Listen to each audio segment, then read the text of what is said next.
JJ Hairston and Youthful Praise, now back with a new album that'll be released next Friday. It's a reunion that gospel music the community has really been waiting for, but it's going to be worth the wait. And joining us this morning is Stellar Award winner JJ Hairston. It's great to have you with us, sir. I'm honored to be here. Thank you for having me. Yeah, I told him as he came, and I said, man, I've seen you on the stage at concerts and all types of stuff, but it's good to finally meet you in person. So you've got this new album. It's called The Live Reunion Washington, D.C. It's going to be available everywhere next Friday. Tell us about why you decided to do the reunion, because it's been a minute. It's been a long minute. And the funny thing is, people have asked us, when are you going to do a reunion choir? Because we've been singing for well over 30 years. Wow. And because we were really kids. Mm-hmm. And 25 years ago, we recorded an album called Awesome God. And here we are celebrating 25 years later, all the great things that have happened in this time. 13 albums that we've released. And so this live reunion record is a culmination / celebration of all the music we've released. You know, one of the things I loved as I saw the list of songs, I said there are a lot of heavy hitters, as I call them, that you have featured on these tracks. Yes. Name drop just a couple of them. Tamala Man is on the record. Melvin Crispell's on the record. Gosh. Some great singers. I'm just really excited that decided to partner with us to celebrate what has happened through us in gospel music. Tell me a little bit about this, because you got started a very long time ago. How has the sound of your group matured and changed through the years? You know, it's funny. I would say evolved, because we were kids, but we sounded very old when we were very young. And Kirk Franklin was just talking about this, how early on, it seemed as if you had to dress older, sing older, look older to be appreciated and understood. Now we're living in a day where gospel music is appreciated by all people.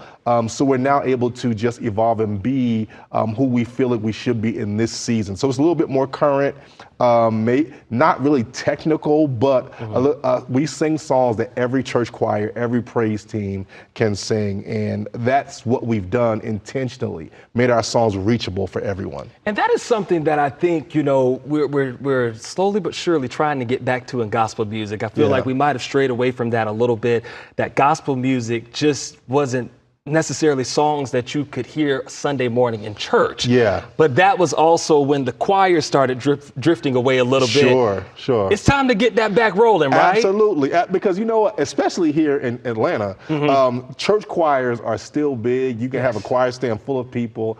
And we wanted to make sure that there is music that these choirs can sing. And we also believe that some of these songs are testimonies that wind up being a soundtrack for the lives of everybody that hears them. Is there ever been a time when you've been out there on the stage and you have been, you know, working with your choir, and you truly just feel that glory fall so heavy because of you remember where you guys started and where you are now? Yeah, at the live recording, you know, I'm seeing people that I was in high school with. Now we're singing, and some of them have had, you know, trouble with fertility. Some of them had actually cancer scares.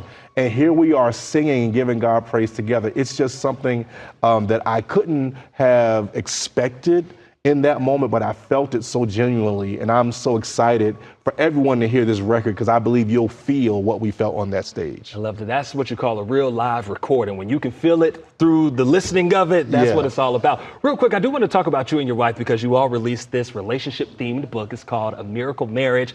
Talk a little bit about that. So around the same time where my wife and I got married, Youthful Praise started to become popular. But during that season, while we were on the road and traveling, our marriage was in trouble. And we really couldn't tell anyone. I mean, how do you tell anyone that we're doing great in gospel music, but we're doing terrible in our home? Right. So we went through a journey where we were separated. But then we went from being separated and not knowing whether our marriage would last to now being pastors together, gospel artists together, marriage counselors. I call that a miracle. That is a miracle. We call our marriage a miracle marriage. But what the book documents is the steps we took to be a part of the miracle. Because some people just think that these things just happen. But we want you to know that there are certain things you have to do to get your marriage back on track. And that's what our book talks about. Restoration at its finest. Thank you so much, JJ Hairston, for being with us. And congrats on the new album that's coming out. The Live Reunion, Washington, D.C. is available everywhere next Friday.